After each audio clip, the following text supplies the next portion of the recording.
Assalamualaikum warahmatullahi wabarakatuh, sahabat sejuta kisah. Terima kasih untuk Mbak Ana yang ada di Bandar Lampung yang sudah mengirimkan cerita pengalaman mistisnya ke channel Sejuta Kisah. Untuk Anda yang belum, masih kita tunggu. Silahkan kirimkan cerita mistis Anda via email yang sudah kami cantumkan di deskripsi maupun lewat WA admin. Dan cerita misteri dari Mbak Ana kali ini diberi judul Warungku disiram tanah kuburan sama pacar omku. Waktu itu masih tahun 2000 kalau nggak salah. Adikku nunggu warnet kepunyaan omku dan aku membuka warung kelontong depan warnet omku. Kejadian ini waktu omku punya pacar yang bernama Ida. Omku dekat dengan dia. Hampir tiap hari perempuan itu nyamperin omku. Jujur aku nggak suka karena dia nggak sopan menurutku. Kenapa aku bilang gak sopan? Karena tanpa permisi dia masuk ke dalam nyamperin omku yang sedang tidur di kamar atas. Kebetulan di bawah ruko yang berisi warnet. Ya mungkin dia ngerasa kalau aku gak suka, jadi komunikasi di antara aku sama perempuan itu bisa dibilang gak ada. Dia janda anak dua. Wajar kali ya, dia seenaknya keluar masuk ke rumah omku tanpa harga diri. Jujur kesel banget. Pernah aku bilang sama nenekku, kebetulan dia sudah ada di atas. Nenek aku samperin, digedor-gedorlah pintu rumah omku. Lama gak dibuka-buka, nenekku teriak, "Buka gak ini pintu? Kalau gak saya dobrak," kata si nenek. Selang beberapa menit, pintu itu terbuka. Benar saja perempuan itu ada di dalam. Nenekku marah-marah, memarahi mereka berdua. Dari situ perempuan itu pulang tanpa permisi. Dan mulai dari situ, kejadian aneh sering terjadi. Nenekku menasehati omku, kalau bisa jangan sama perempuan itu. Omku pun diam, lalu pergi. Gak lama dari kejadian itu, nenekku sakit, gak bisa bangun dari tempat tidur. Badannya kaku, sakit semua. Dia bilang kalau malam ada yang megangin kakinya.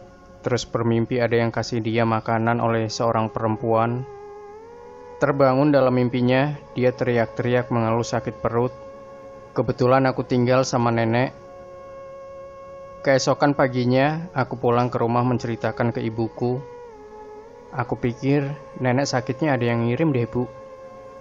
"Maksudmu guna-guna gitu?" kata ibu. "Lah, kok kamu bisa bilang gitu?" "Iya. Sebelum kejadian itu, aku mimpi didatangin seorang kakek berbaju putih.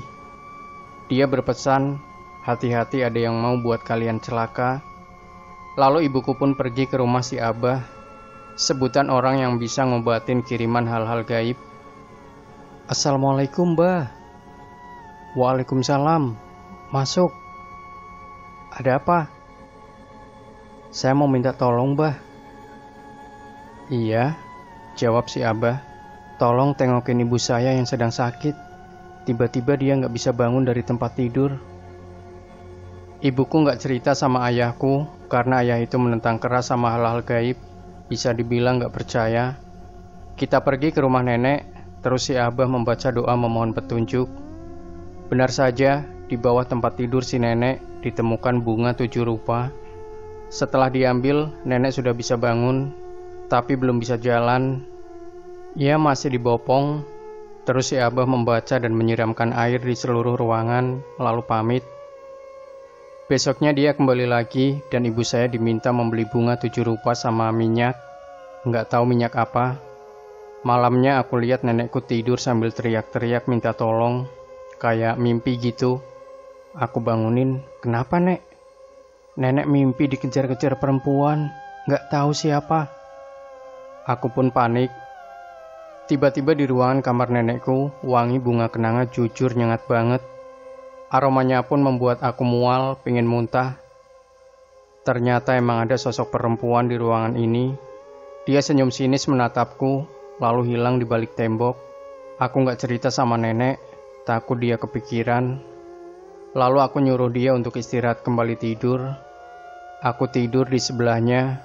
Ya, yang tinggal di rumah ini cuma aku sama nenek. Dan rumah yang kami tinggali bersama nenek adalah peninggalan kakek. Nggak ada yang berani tinggal di sini. Keesokan harinya, si Abah datang sama ibu. Abah membaca doa minta kesembuhan sama Allah. Bunga yang disiapkan dicampur ke dalam air sama minyak. Terus nenek disuruh mandi sama si Abah pakai air yang sudah dicampur doa, bunga sama minyak. Alhamdulillah, nenek sudah bisa jalan. Nggak selesai dari situ, mungkin masih sakit hati. Perempuan itu lihat nenek sembuh, jadi larinya ke aku. Menurut perempuan itu, aku penyebab semuanya. Gara-gara aku hubungan mereka tak direstui, dan gara-gara aku, omku mulai menjauhinya.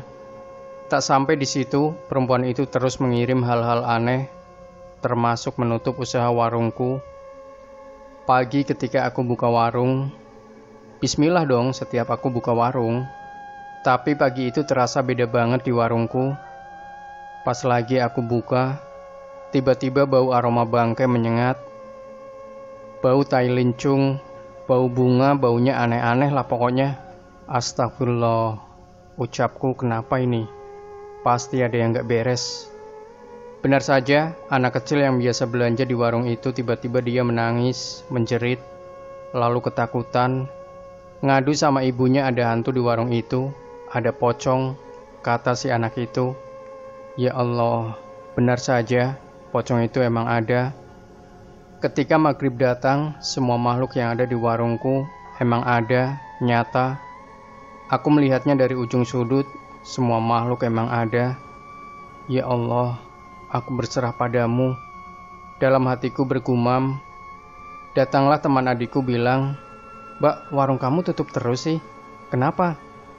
Padahal jujur, warungku gak pernah tutup. Makin gak beres ketika jualanku basi dan buah yang baru aku beli busuk. Ya Allah, aku mohon kehadiran orang yang bisa menolongku. Aku bergumam dalam hati. Benar saja, waktu itu Kamis malam Jumat, kakak yang bisa membantuku hadir. Yang aku sebut kakak ini adalah kakak angkatku. Kebetulan kami kenal di sini. Dia langganan warnet omku. Kami sudah kenal lumayan lama. Kakakku bilang kalau mau ketemu kakak, sebut aja nama kakak dalam hati 3 kali.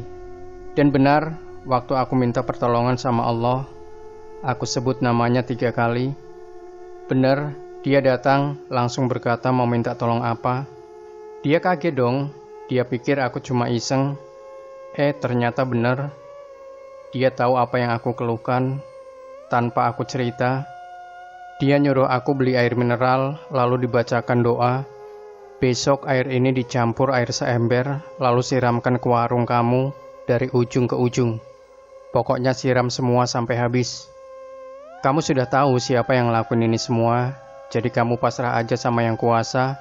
Ntar juga ada balasannya sendiri. Kita mah nggak boleh jahat. Biar aja mereka yang jahat. Intinya kamu tetap berserah sama yang kuasa.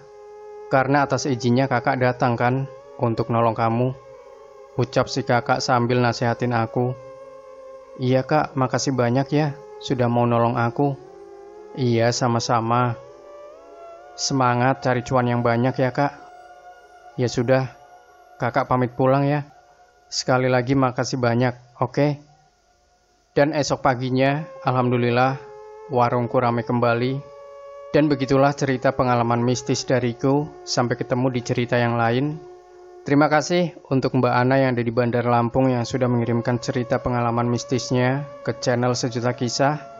Dan yang belum masih ditunggu, masih kita nantikan bisa via email yang sudah kami cantumkan di deskripsi maupun lewat WA admin. Satu lagi jangan sampai lupa, tinggalkan komentar Anda, like share video ini, subscribe channel Sejuta Kisah, dan kembali nantikan cerita-cerita misteri terbaru dari kami. Wassalamualaikum warahmatullahi wabarakatuh.